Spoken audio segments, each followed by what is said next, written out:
Okay, so let's go ahead and get started. Before we do that, actually, can anyone on the call go ahead and put in the chat that you can hear me and that it sounds we're all good to go? And once I get confirmation that someone can hear me, hello. Okay, Stephanie and Aaron and David, thank you all. Okay, great. So thank you all for attending. This is our first meeting like this, so if there are any kinks, we'll make sure that we figure those out and fix those. We want to make this as accessible as possible.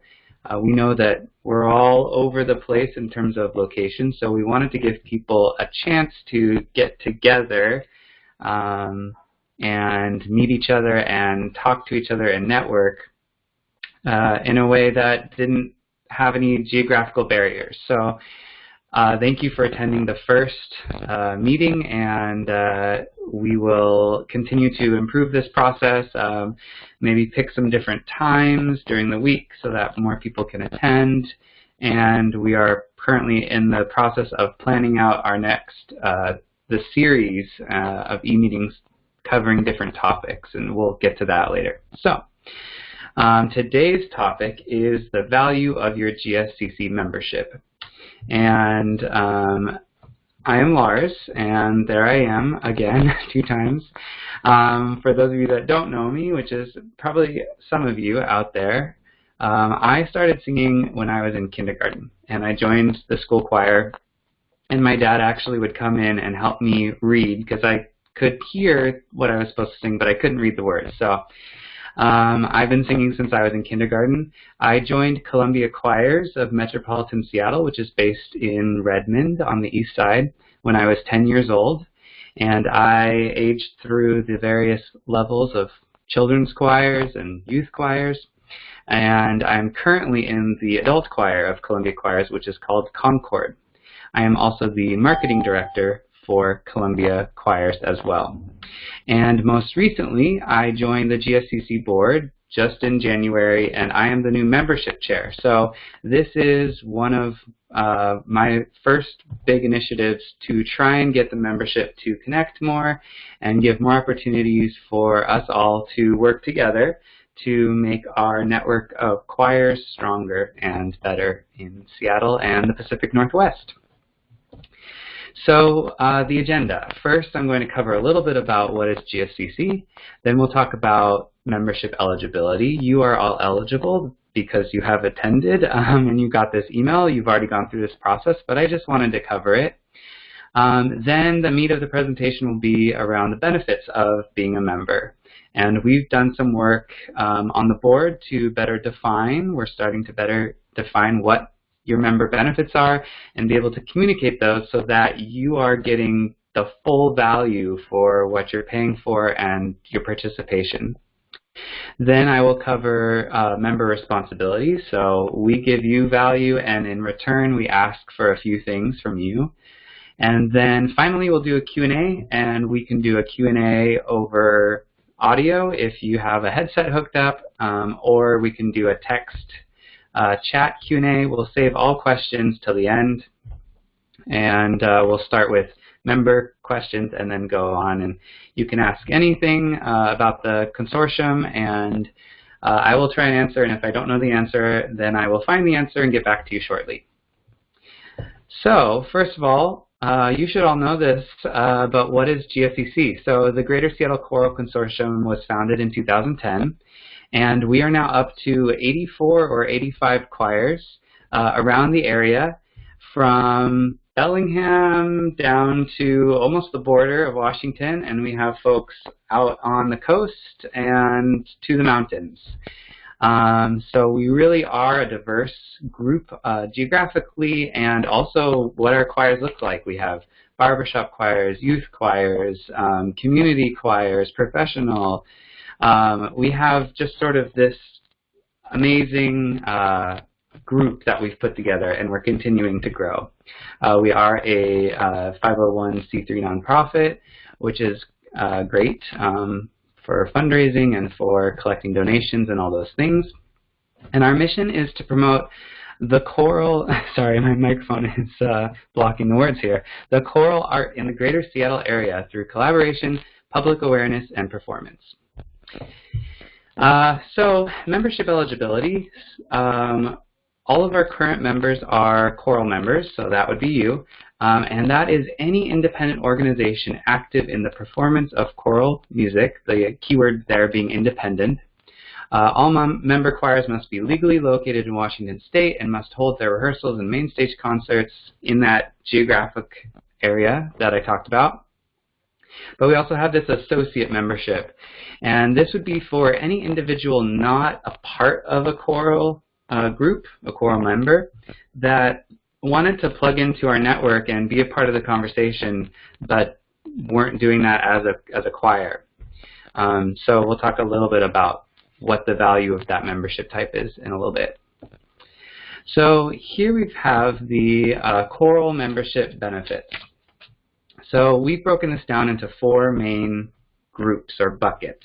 First is our member directory.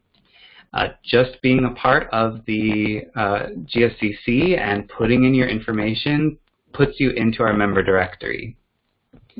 Second is our event calendar, gigs, right? Gigs is sort of the bigger thing. Most people know gigs as the event calendar, so we'll talk about that. Third is our knowledge sharing network. This is what we're really trying to do, connecting choirs, connecting organizations, connecting people that know various things, and if we all connect and we all help each other, we can all be stronger, so we'll talk about that. And then finally, special events.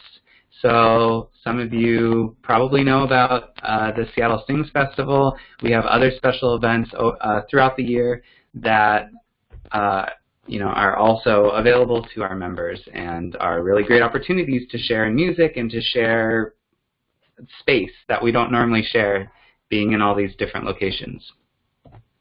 So first, the member directory. Like I said, signing up and paying your dues and filling in your basic information of your choir puts you in the member directory.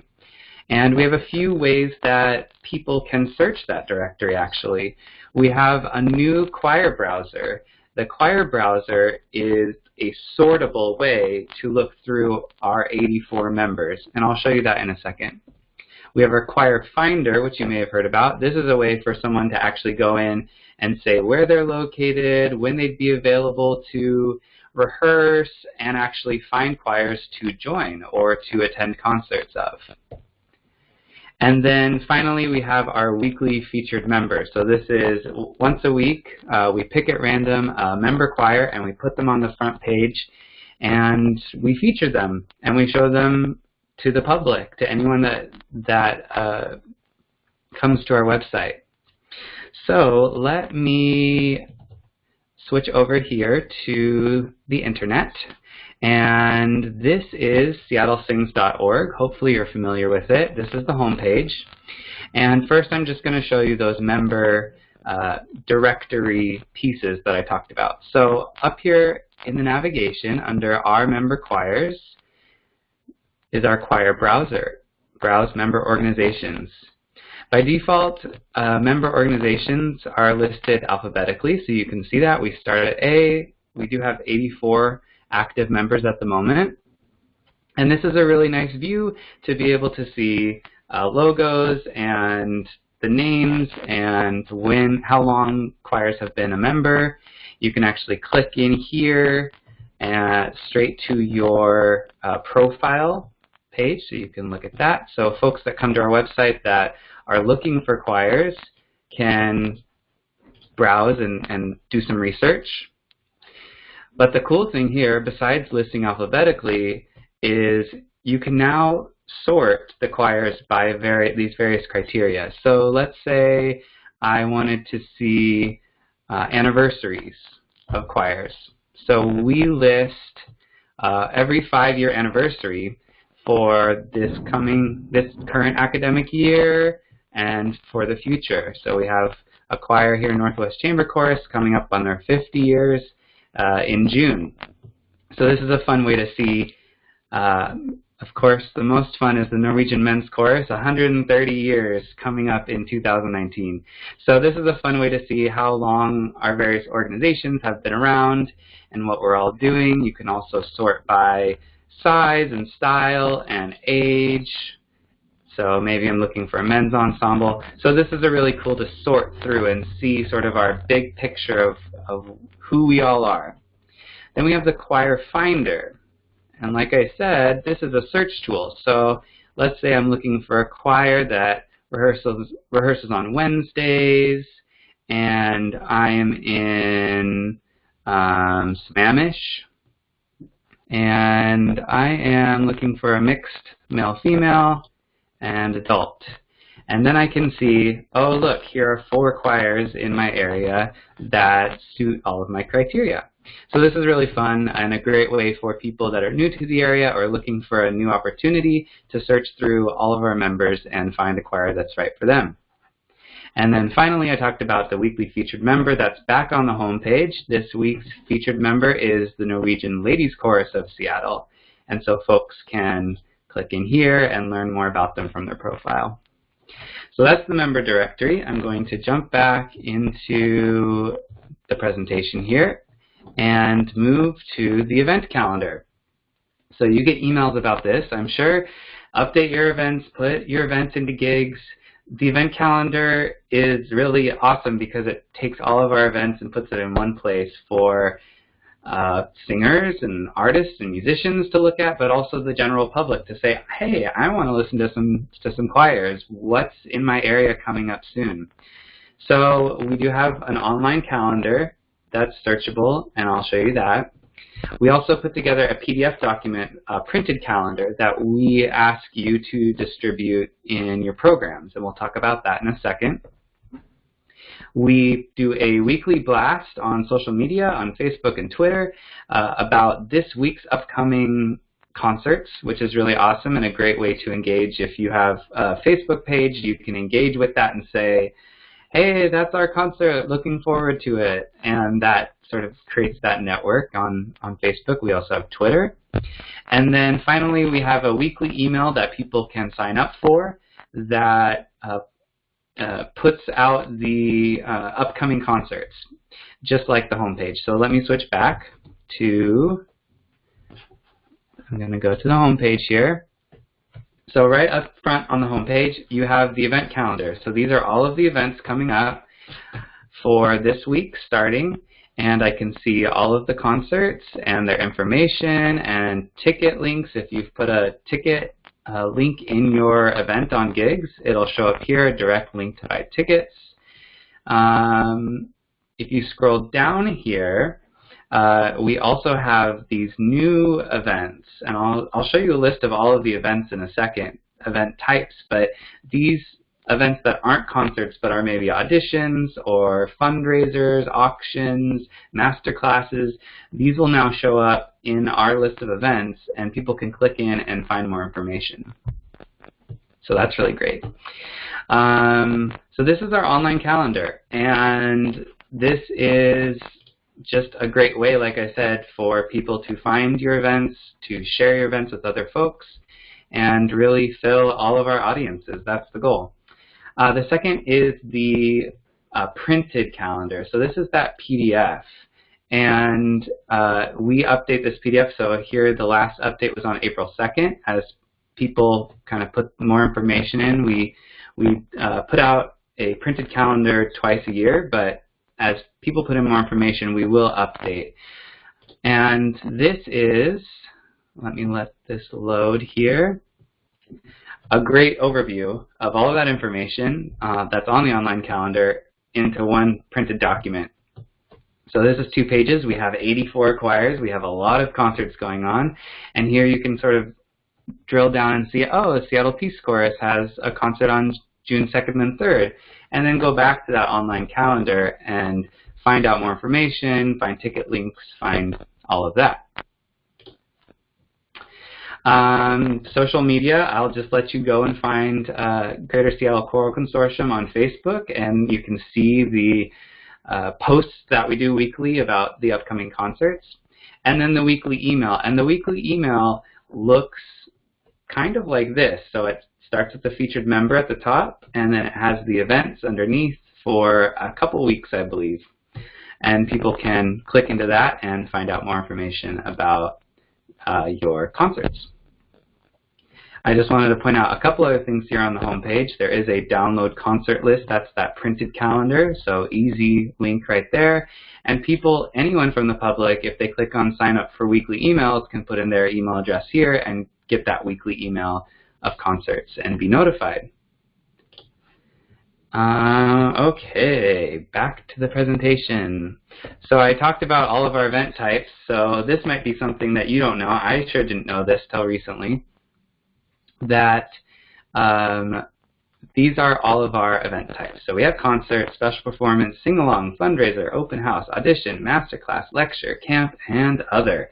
So there's really a wide variety of things that you can put into gigs that will get featured on that homepage, on those weekly emails, and put your upcoming auction or fundraiser on there. Put your auditions on there, and that maybe you'll get some new singers from that. So that's the event calendar.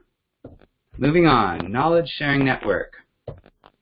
So the way that you've probably seen this knowledge sharing network most is the email distribution list, and you get these mass emails that say, hey, I'm looking for scores, or I'm looking for we're hiring a new artistic director, putting out those calls. But this email distribution list is actually rooted in a Google group, and I'll show you that in a second. And the Google group is awesome because it takes all of those emails that you've received over the last few months and puts them all in one place.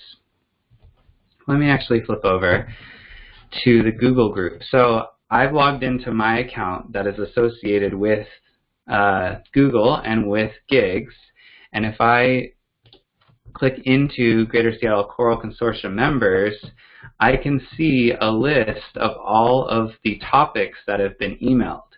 So I don't have to go searching through my email. I can go in here and see, oh, it looks like Choir of the Sound is searching for an associate director, and I can actually click and reply from right here to that post and to that topic.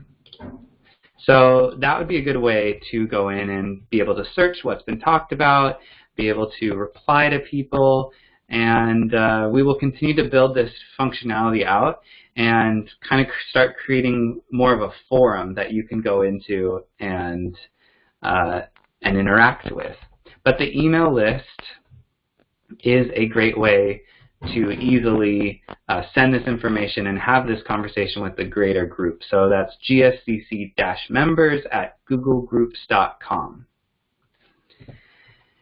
And then the knowledge sharing network we're also building by having these e-meetings.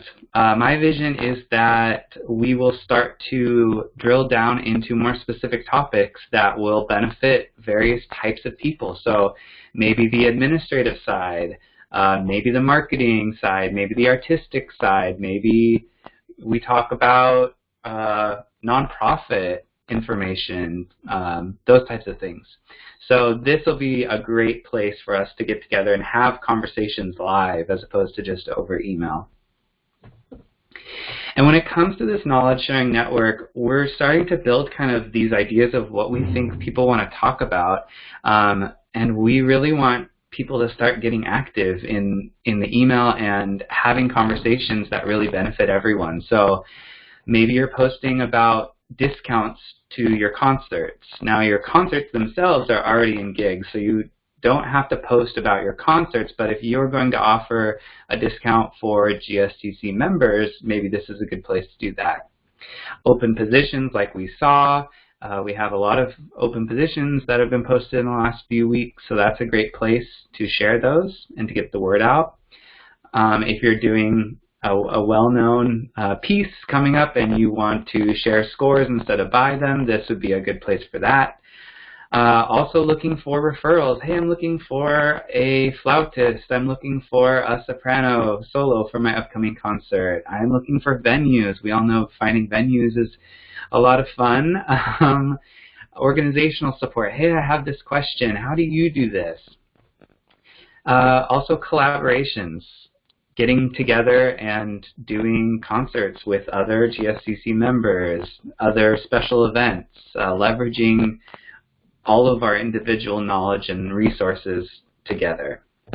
And then maybe you have a milestone coming up, a new artistic director, an anniversary, an exciting trip, something that we can all be excited about to share. Like I said, please refrain from just posting your concerts or events because those do come through the event calendar. And also just a note that the network is not meant for solicitation or business purposes. If there's something that you would like to share that is maybe your personal business, please contact anyone on the board. That can be myself. And we will have to talk about that and approve that. Great. So, last, special events. So the first special event that I want to talk about is coming up this fall. We're very excited. We are planning it currently. It is the Big Sing. And the Big Sing is an awesome event for our choral members, ourselves, to get to come together with each other and sing under one roof.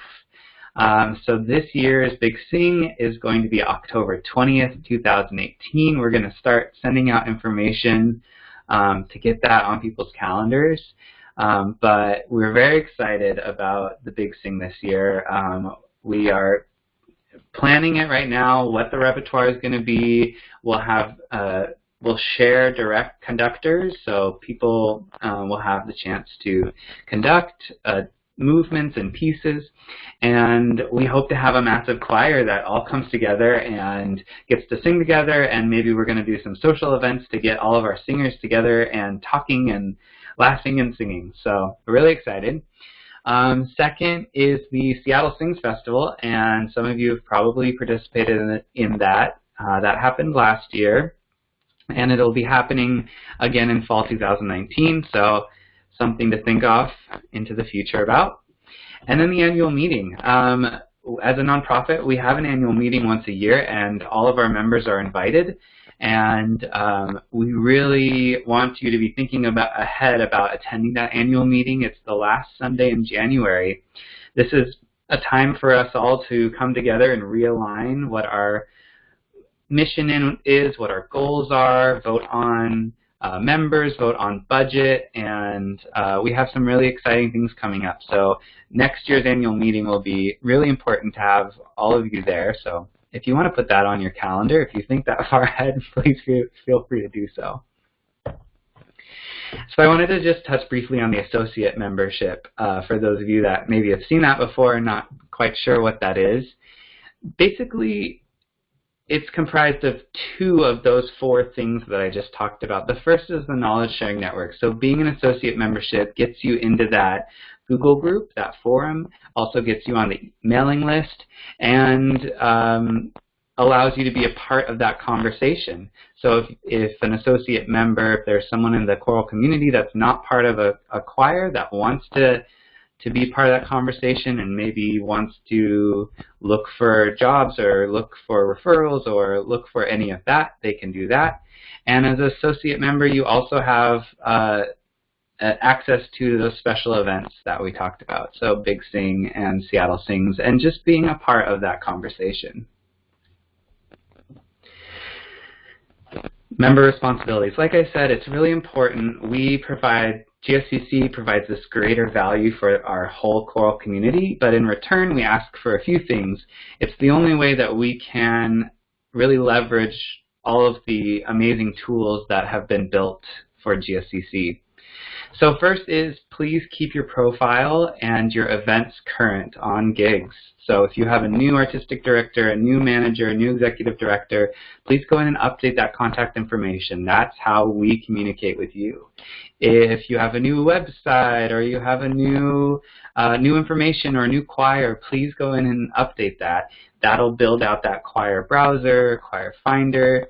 If you want to upload some photos and add some visual interest to your profile page, do that as well. And events, twice a year we do bug you, we ask you to input your events. Having that amazing list, that printed list of all of our choirs is really an amazing thing to be able to put on one page, double-sided.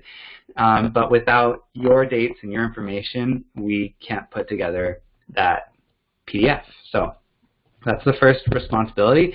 Second is concert listing and program ads. So that's that printed piece of printed calendar. We ask that you print those off and have those available at your concerts so that attendees of your concerts can see when other concerts are happening.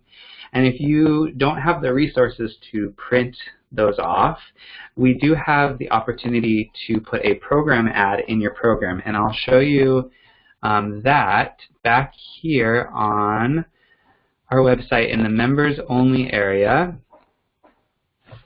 We have down here concert listing and program ads. So it's all on one page. This is that PDF that we looked at. But underneath here, there are these program ads that you can actually put into your program. It's just a little tiny guy with a QR code and a website where people can go to find the online event calendar. So if you can't print off that big PDF, at least if you could put that in your program, and that gives people that key into our greater system. Okay, website badge. So I'm actually going to go back here, and again in that members only area, which is right here for those of you, we've done some rearranging. So here we go, members only area. That's the one. Website badges. So we've created this little box, and we ask that you put that on your website. We put your links and your information to your website on our website, and in return we ask for you to do the same. So if you have a webmaster or someone, they can come in here and copy this HTML code and paste it either in a sidebar or in a footer or wherever is appropriate so that people have a key to come back to our website. And finally, attend the annual meeting. Like I said, it's really great to get everyone under one roof and make sure that we're all on the same page going forward so that we can do bigger and better things as a choral community. So I just talked for a while. I hope that that was all pretty straightforward. At this point, I would like to open it up for Q&A. If you are hooked up to audio and you have a microphone, you can unmute yourself and ask a question, or there is the chat at the top of the page, and I'll monitor that as well. Feel free to chat. I'll take a question, we can talk about it, and then we'll move on. If you want to start first with any questions about this presentation, and then as we go, if you have questions about the greater organization or any events coming up, I can try and answer those as well. So go ahead and think about that, and feel free to ask a question.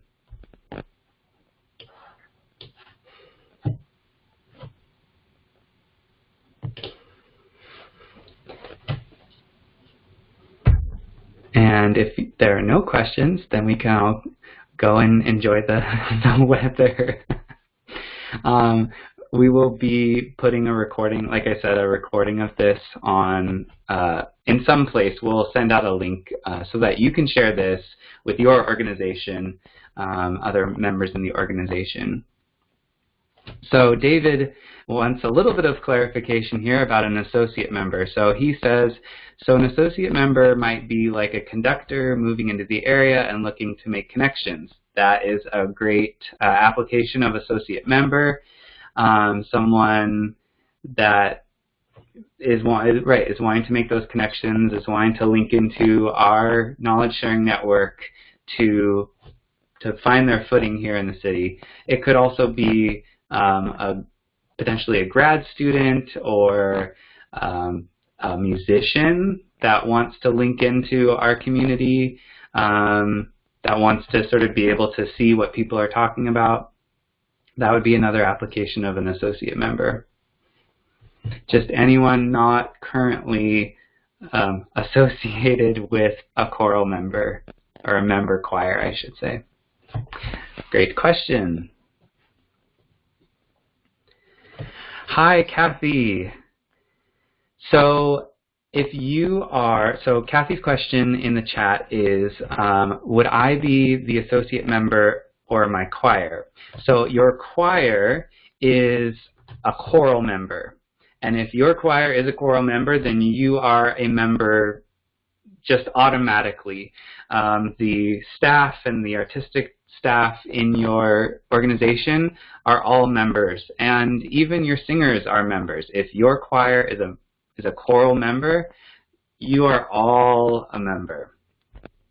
Yes, cantabile, great.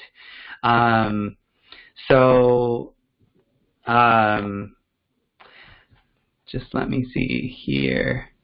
Yeah, so, welcome. You're the new executive director. Awesome. So yes, your choir is a choral member, and by that, you are a member of GSCC. Now, I will point out that we have choral members, and then in gigs, we also have contacts. So let me actually show you that,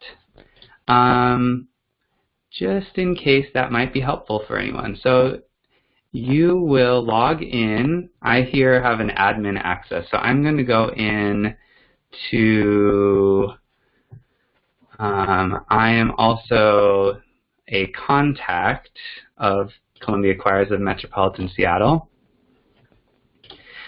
And let me see here. So I've now gone in to edit my organization information, and if you have a new executive director, Kathy, if you haven't gotten on here, you can have someone that's already a contact go in and put in your information. So here I am as a contact, and there's my email address, and therefore I get all of the emails.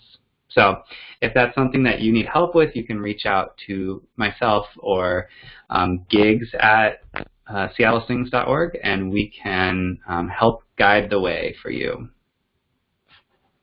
Great, thank you. And welcome, Kathy. Okay.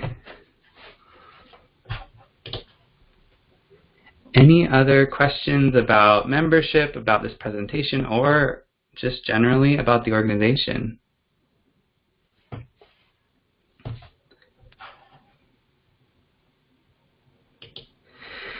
So David would like a little clarification about the mailing list conversation and about, let's see, this sentence here at the bottom that says this network should not be used for solicitation unless there's prior approval from the board. So this would be anything that you're trying, that a business or an individual is trying to sell to the Choral Consortium. We aren't an ad network. We aren't selling off our email lists to companies. So if there's a company that wants to leverage our network, that would be something that they would have to go through the board first. And we would want to make sure is a good fit for our organization, and we'd want to make sure that that's all great before someone went in and started advertising their services or their products. That's not what we're looking to form here. We're looking to form people in like positions, just talking to each other and leveraging each other's knowledge. So I hope that clarifies that question.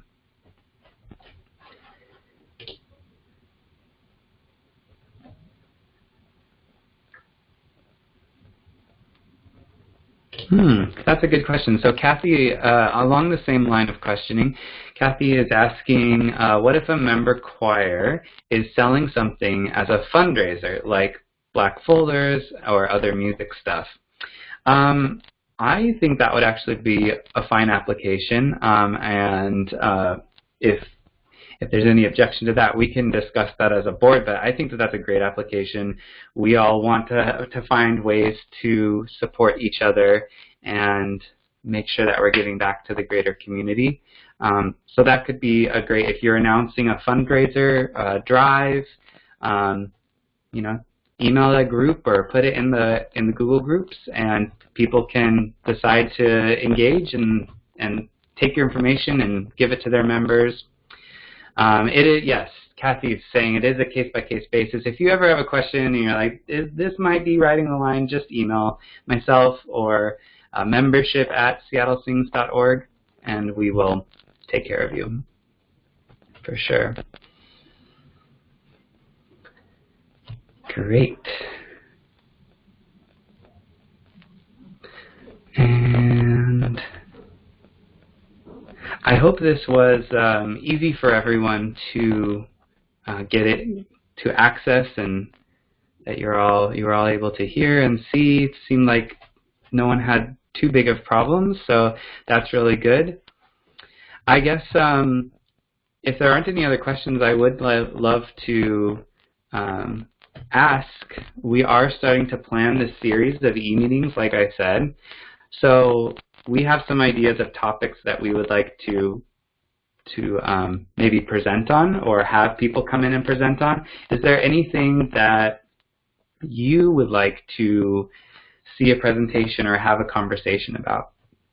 If so, please go ahead and submit that in chat, or if you want to go ahead and unmute yourself and talk, feel free to do that as well.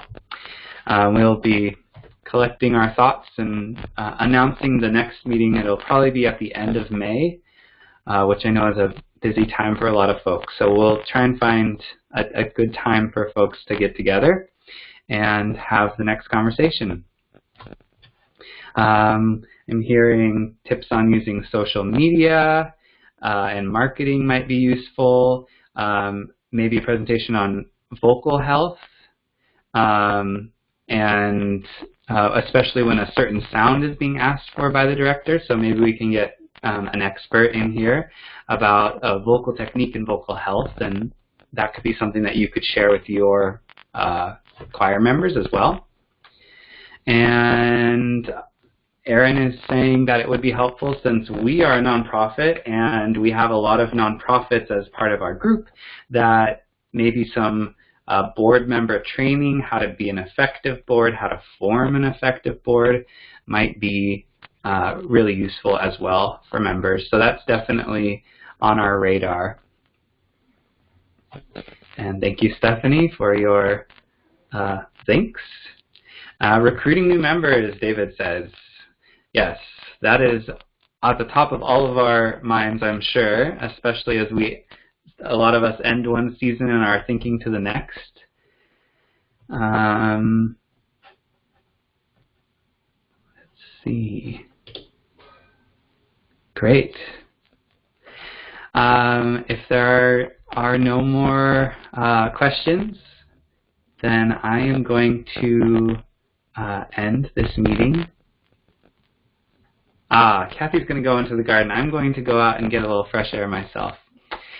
So thank you all for attending this first meeting. You are pioneers. As I said, we will be posting this recording for everyone to be able to access for those that couldn't attend. And so feel free to share that with your other folks in your organization. And yeah, if you have any questions at any time, you have my contact information, and feel free to reach out. Thank you, and have a great day.